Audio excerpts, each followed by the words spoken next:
우리 기억 속에 정말 오래가는 기억들이 있습니다. 굉장히 좋았던 기억도 그럴 것이고요. 또 굉장히 나빴던 기억도 오래 갈 것입니다.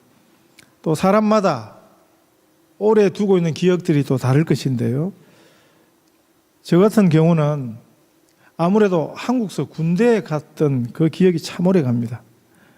너무 낯선 환경을 처음 경험했던 곳이기에 그런 것 같은데요.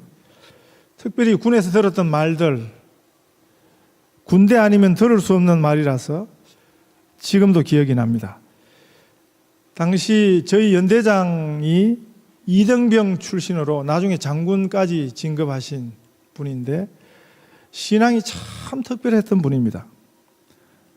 지금도 제가 군인들 보면 그분의 신앙이 생각이 납니다.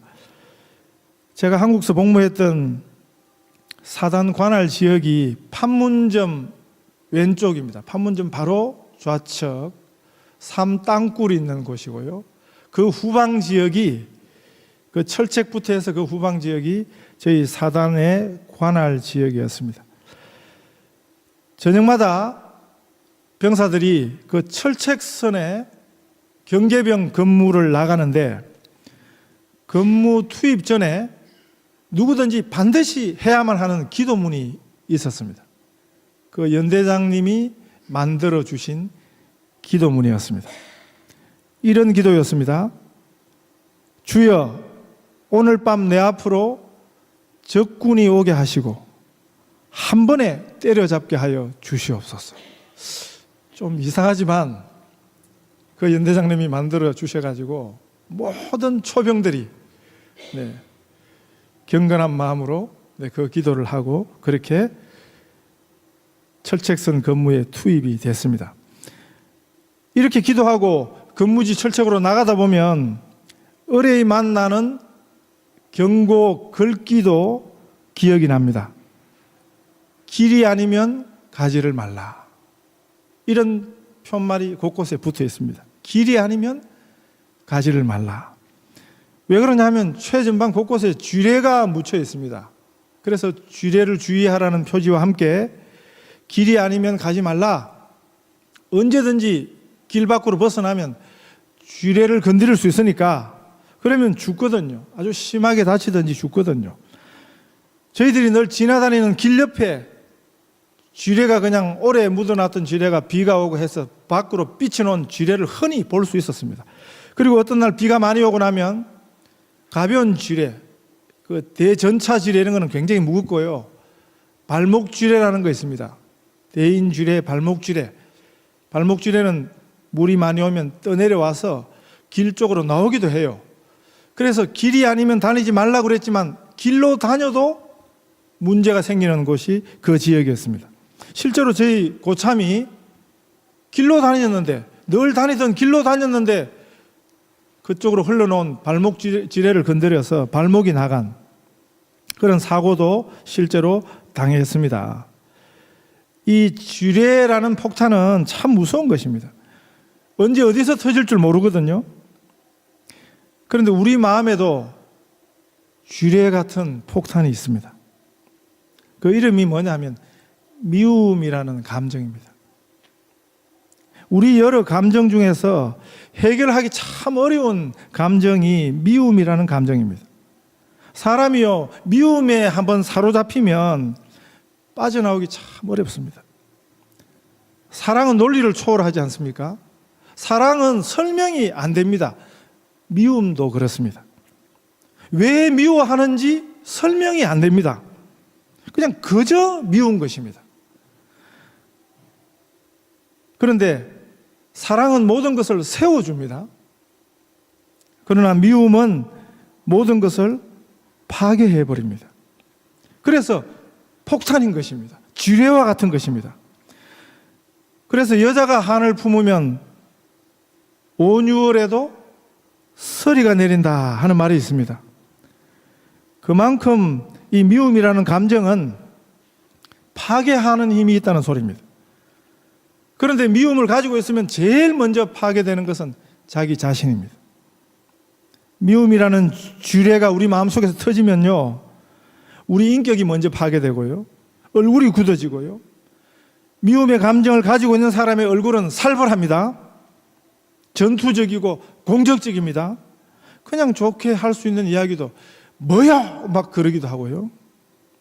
자기만 파괴하는 것이 아니고 주변 사람을 불안하게 하고요. 주변 사람들에게 불행을 가져다 주는 그런 무서운 피해를 주는 것입니다. 미움은 그런데 또 전념성이 있습니다. 이게 뭐 좋은 거라고 이 미움이 옆에 사람에게 전달되고요. 또 오래 간직해가지고 대대로 물려주기까지 합니다. 그게 한의입니다. 우리 민족은 한이 많은 민족입니다. 내게 피해를 준 상대에게 따지거나 복수할 능력이 있으면요, 그 미움의 감정이 해결될 것인데 그런 능력이 없을 때는 혼자 끙끙대는 것입니다. 그 마음에서 혼자 사귀어야 하는 것입니다. 그래서 그것이 쌓이면 한이 되는 것입니다. 그 분노를 뭐가 좋은 거라고 마음에 또 잘 간직했어요. 그걸 내어버리지 않고 그걸 또 오랫동안 잘 묻어뒀다가 누군가에 의해서 그것이 건드려질 때 울고 불고 폭발이 되는 것입니다. 그런데 생각 외로요, 이런 미움의 감정을 가지고 사는 사람들이 많습니다. 어떤 분은 평생을 미움과 분노에 끌려다니는 분도 봤습니다. 심지어는 교회 안에서도요. 그게 화병이 되는 거지요. 죽을 때까지 해결이 안 되는 사람은 그래서 죽을 때도 눈을 못 감아요. 한이 있어서 눈 뜨고 죽는다는 거죠. 그래서 성경은 우리에게 이렇게 말씀합니다. 어떤 종류의 미움이든지 어떤 분노든지 그 분노를 오늘 중으로 끝을 내라고요. 부모의 분노를 자녀에게 물려줘서는 안 되겠습니다. 오늘 분노를 오늘로 끝을 내어야겠습니다. 오늘 분노를 내일 모레 계속 끌고 가는 것은 그건 굉장히 어리석은 것입니다. 그래서 오늘이 가기 전에 그 분노를 끝을 내라고, 해결하라고 성경이 말씀합니다. 우리가 이 미움을 어떻게 극복할 수 있을까요? 어떻게 하면 나를 핍박하고 저주하고 괴롭히는 사람을 사랑하고 용서할 수 있겠습니까? 이 미움과 분노와 복수심은 온 인류에게 전염이 되어 있습니다. 마귀가 준 것입니다. 이 마귀의 유혹에 첫 번 인간이 넘어갔을 때 그 미움이라는 마음이 전 인류에게 퍼져갔습니다. 아담의 타락 후에 성경이 소개하는 첫 번 사건이 뭡니까? 형이 아우를 미워해서 죽이는 사건이 성경에 지금 소개되고 있습니다. 미움에는 개인적인 미움도 있고요, 가족 단위, 민족 단위 미움도 있습니다. 우리는 그래서 괜히 일본 하면 그냥 미운 거죠. 우리 주님은 우리들에게 내 이웃을 내 몸처럼 사랑하라, 그리고 너를 핍박하는 사람을 저주하지 말고 축복하라, 이렇게 말씀하십니다. 예수님은 원수까지 사랑하라, 이렇게 말씀하십니다. 악으로 악을 갚지 말고 선으로 악을 이기라는 말씀이 오늘 본문이 우리에게 주시는 말씀입니다. 본문의 말씀은 더 강하게 말씀하시죠. 원수가 줄이거든 먹이우고 목마르거든 마시우게 하라, 헐벗거든 입혀라, 이렇게 말씀하십니다. 우리들의 자연스러운 본성에는 전혀 맞지 않습니다. 우리는 원수는 갚아야 직성이 풀리는 거죠. 그것도 당한 것에 아주 몇 배로 되돌려 주어야 분이 풀리는 것이 우리의 본성입니다. 그런데 우리들의 주님께서는 내 원수를 사랑하라, 이렇게 말씀하십니다. 우리가 참 감당하기 어렵습니다. 왜 이런 말씀을 우리에게 주실까요? 그것은 하나님께서 먼저 우리를 사랑하셨습니다. 우리가 하나님의 원수였습니다. 거룩하신 하나님은 절대 죄인을 용납하지 못하는데 그 거룩하신 하나님이 먼저 우리를 사랑하셨습니다. 도무지 용서받을 수 없는 우리를 먼저 용서해 주셨습니다. 우리에게 말할 수 없는 그 크신 은혜를 먼저 주셨습니다. 성경이 말씀하는 이 은혜라는 말의 의미는요, 정의는 도무지 받을 자격 없는 죄인에게 거저 주시는 하나님의 사랑입니다. 죄로 저주받아서 영원히 죽을 수밖에 없는 우리를 먼저 사랑해 주셨습니다. 너무 귀한 말씀이기 때문에 제가 너무 자주 인용하는 말씀, 로마서 5장 8절입니다. 우리가 아직 죄인 되었을 때에 그리스도께서 우리를 위하여 죽으심으로 하나님께서 우리에게 대한 자기의 사랑을 확정하셨느니라. 우리를 먼저 사랑하여 주신 주님이 내가 너희를 사랑한 것 같이 너희도 서로 사랑하라. 내가 너희를 용서한 것 같이 너희도 용서하라. 나의 원수였던 너희를 내가 사랑한 것처럼 너희도 원수를 사랑하라. 이렇게 말씀하십니다. 이 말씀은 하나님의 은혜를 먼저 받은, 하나님의 용서를 먼저 받은, 하나님의 사랑을 먼저 받은, 그래서 구원 얻은 하나님의 자녀들에게 주시는 말씀이에요. 하나님의 자녀된 그 이름에 걸맞게 살라 하는 것이 이 로마서 후반부의 주제입니다. 저는 북한 출신이 아닙니다만은 북한에 관심이 굉장히 많습니다. 그래서 북한 관련 TV 프로는 빼놓지 않고 보는 편인데, 탈북하신 분들이 주로 나와서 북한의 이야기를 들려주는 한 프로에서 어떤 날 이런 이야기를 해주었습니다. 북한에서는 아이를 낳아서 아이 이름으로 절대 붙일 수 없는 이름이 있대요. 뭐겠습니까? 김일성, 김정일, 김정은. 낯익지 않습니까? 이 중에 저희 교회 집사님 이 두 분 동명이인이 계십니다. 그렇죠? 많지도 않은 집사님들 중에 북에서 금기시 하는 이름 한 분만 더 들어오면 이제 북한에서 대놓고 우리 교회를 주목할 것입니다. 그런데 우리는 이 이름보다 더한 이름을 가졌습니다. 그게 하나님의 자녀라는 이름입니다. 그리스도인이라는 이름입니다. 그래서 우리에게 이런 엄청난 요구를 하시는 것입니다. 너희를 박해하는 자를 축복하라. 축복하고 저주하지 말라. 하나님의 자녀된 우리에게 아무에게도 악을 악으로 갚지 말고 모든 사람 앞에서 선한 일을 도모하라. 내 사랑하는 자들아, 너희가 친히 원수를 갚지 말고 하나님의 진노하심에 맡기라. 기록되었으되 원수 갚는 것이 내게 있으니 내가 갚으리라고 주께서 말씀하시니라. 내 원수가 줄이거든 먹이고 목마르거든 마시게 하라. 그리함으로 네가 숯불을 그 머리에 쌓아 놓으리라. 악에게 지지 말고 선으로 악을 이기라. 이것이 하나님의 자녀된 우리가 악을 선으로 이기는 삶입니다. 사랑한다는 말은, 용서한다는 말은, 축복한다는 말은 그 대가를 치른다는 의미가 반드시 포함이 되어 있습니다. 예수님이 우리를 사랑하신다는 말은 예수님이 우리를 위해서 대가를 치르셨습니다. 십자가에서요. 하나님이 우리를 사랑하신다는 말은 자기의 독생자를 우리를 위해서 내어주셨습니다. 그래서 사랑한다, 용서한다, 남을 축복한다는 것은 그건 쉬운 말이 아닙니다. 그건 굉장히 어려운 말입니다. 자기의 살을 뜯어내는 그런 아픔을 수반하는 말입니다. 오늘 우리의 문제는요, 너무 고난 없이 사랑하려고 하는 것에 있습니다. 손해는 하나도 안 보고 사랑하려는데 그 문제가 있습니다. 우리의 사랑은 굉장히 감정적입니다. 사랑한다고 말하지만 그것에는 아무 능력도 없습니다. 열매도 없습니다. 왜냐하면 그건 가짜거든요. 진짜 사랑은 주는 것입니다. 사랑은 다 내어버리는 것입니다. 더 가지지 않는 것이 우리 하나님의 사랑입니다.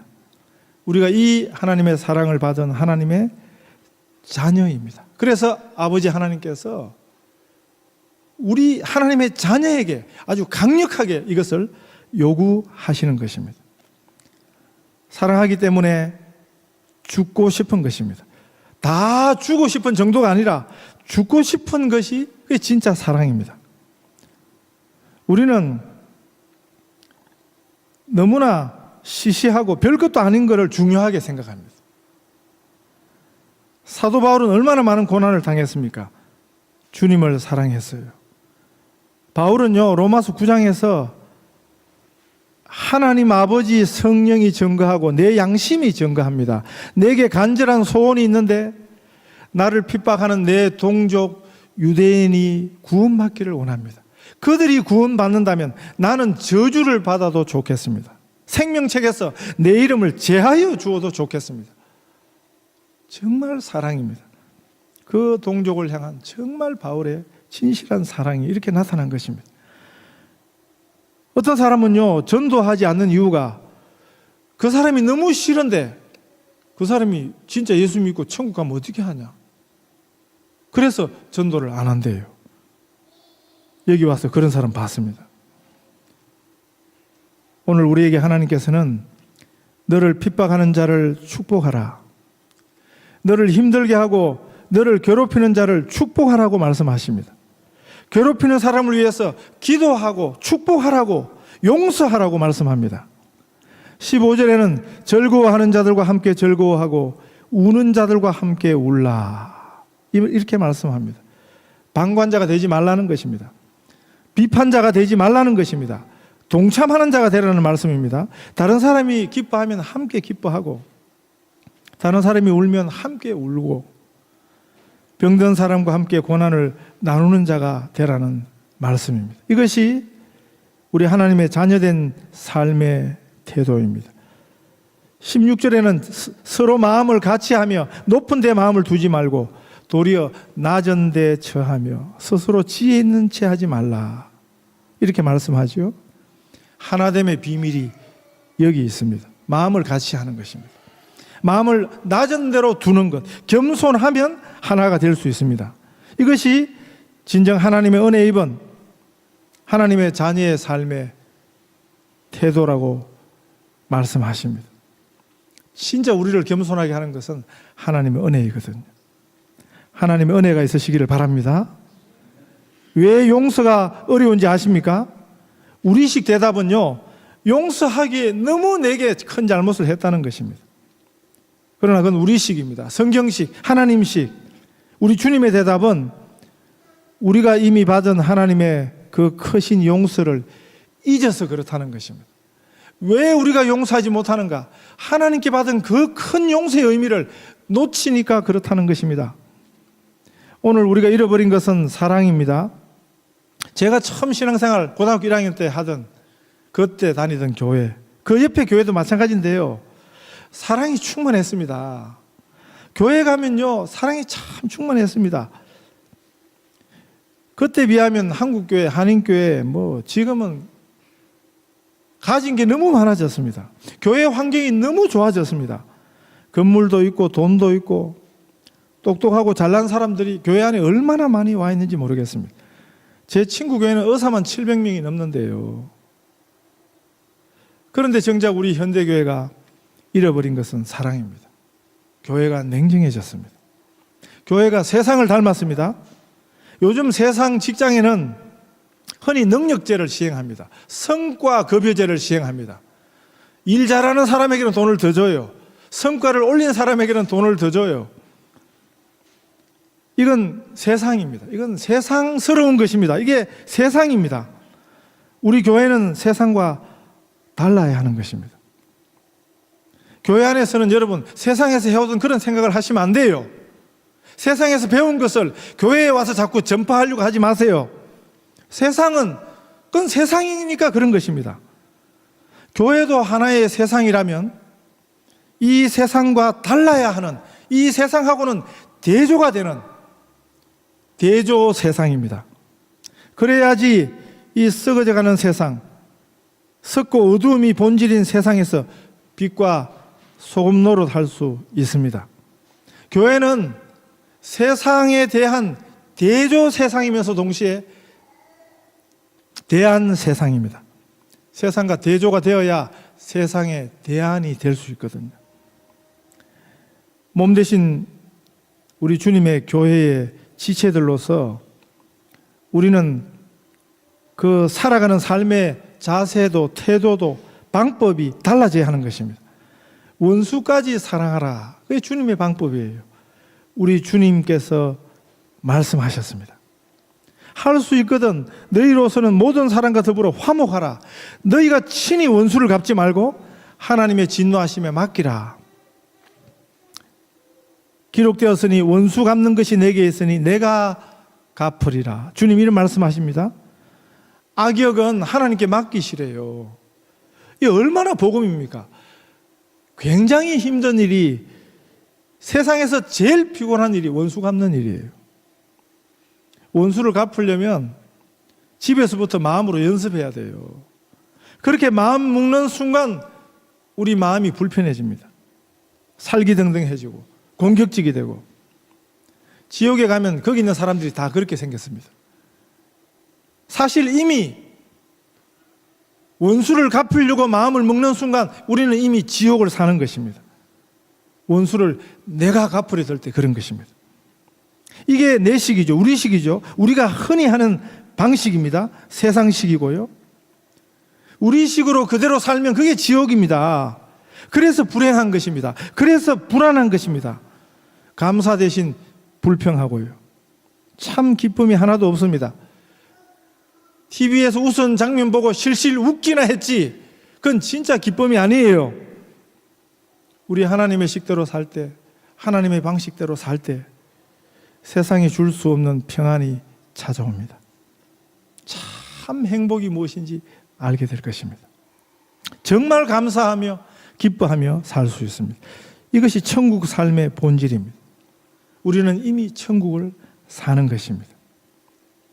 우리 하나님의 방식은요, 성경이 이렇게 말씀합니다. 원수를 사랑하라. 원수를 위하여 기도하라. 처음부터 되지 않습니다. 성경 말씀을 순종하는 일이 참 어렵습니다. 이게 절대 쉽지 않습니다. 왜냐하면 우리 본성을 거스리는 것이거든요. 그래서 억지로 하는 일이 필요합니다. 의지로 하는 일이 필요합니다. 마음 내키는 대로만 살면 그게 미성숙한 삶이죠.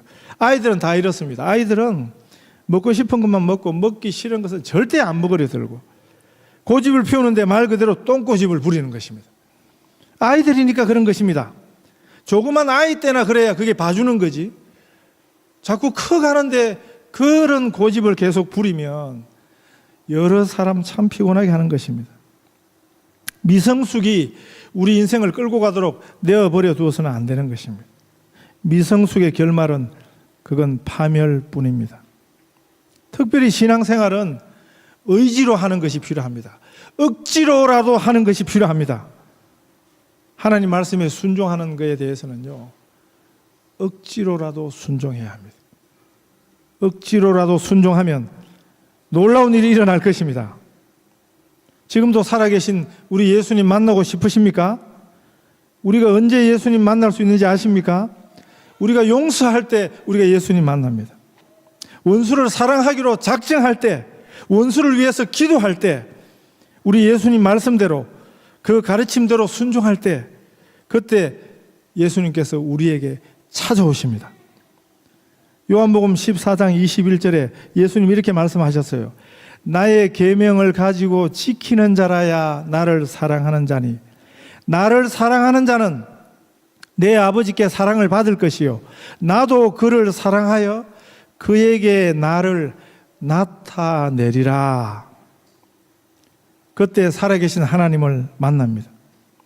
내가 누군가를 용서할 수 없었지만 하나님께서 이렇게 말씀하시니 억지로라도 내가 순종하겠다 하고 순종하면, 그 마음의 미움을 버리면 그 순간 하늘의 기쁨이 우리에게 찾아오는 것입니다. 내 원수가 줄이거든 먹이고 목마르거든 마시게 하라. 하나님 말씀대로 살아서 선으로 악을 이기고 사시는 우리 성도들 다 되시기를 축복합니다.